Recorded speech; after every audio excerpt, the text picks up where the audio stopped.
Floor is yours, Sue. Thank you. Since the time is short, I'm just going to be really brief. As you know, many of you know, was a member of the DC Board for about a dozen years.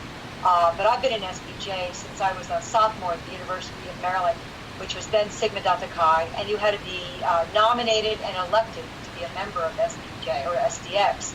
Little did I know, although Maureen Beasley was my professor at Maryland, I had no idea she was among the first women to become a member of SPJ. So it was quite a shock to me to know that I just assumed women got in. So I have been involved both as a student, as a local chapter. I was president of the Maryland Pro chapter for 3 years. It's all there. I don't want to really chew up too much time going into it, except to say that I believe in the foundations of SPJ. I spent the past nearly 20 years as a faculty advisor at the University of Maryland with students, and I continue to be involved with that chapter. I look to the future. There's not really a day that goes by that I don't hear from my students who are working in the field. I got a call from one of them today. He's just gotten a job as a sports guy at WHAG, it's WDBN in Hagerstown. So I am very much in touch with the students who become young professionals and I'm well aware of the challenges that they face. So I want to be able to lead SPJ into the future. And in doing so with the awards committee, Andy, of course, chaired it for the past several years. I had chaired it previous to that, I'm back as chair.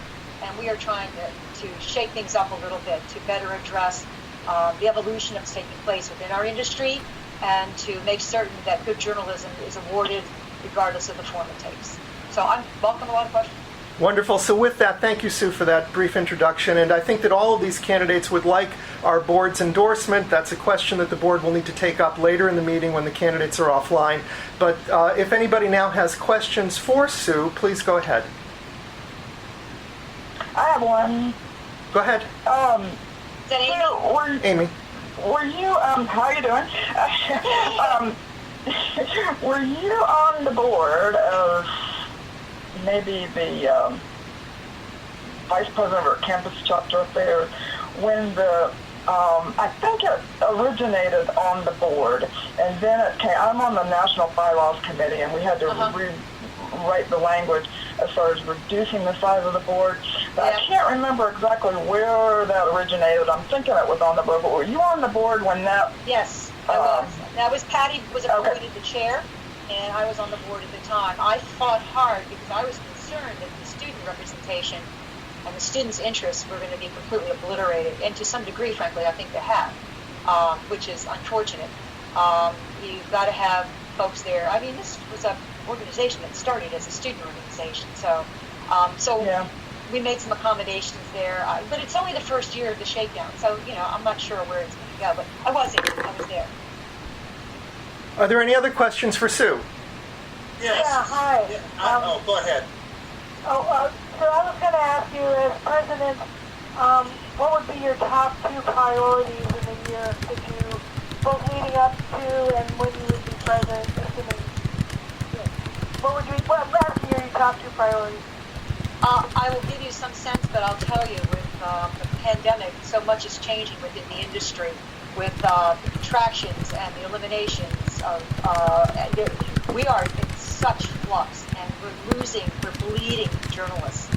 So this could very easily change, once we get to some final resolution with how the industry is being really, to a large degree, decimated.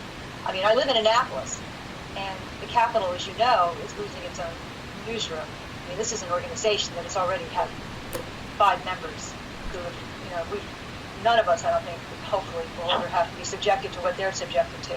And they don't get pay raises. I mean, and there's not much that SPJ traditionally has done in this way. This has been discussed in years past on the floor.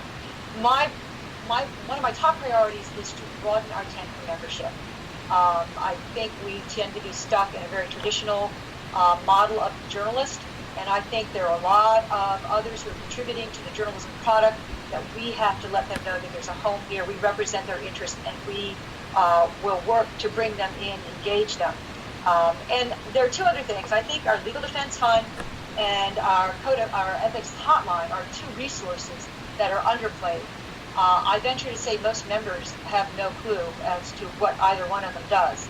And I think that they are terrific assets for SPJ and journalism at large. And so I'd like to see a little more effort put into servicing both of those. I think the LDF is a gem for what we do in the way of providing funds for folks and in supporting others in amicus briefs on matters that go before the court. So I think we have time for maybe one more question, maybe two, if they can both be really short and brief. Dan, I think you were next. The question will be short, but I don't know if the answer will be. What's your assessment of the current national board? I don't know how diplomatic you want to be, but it would be. Here's my thought.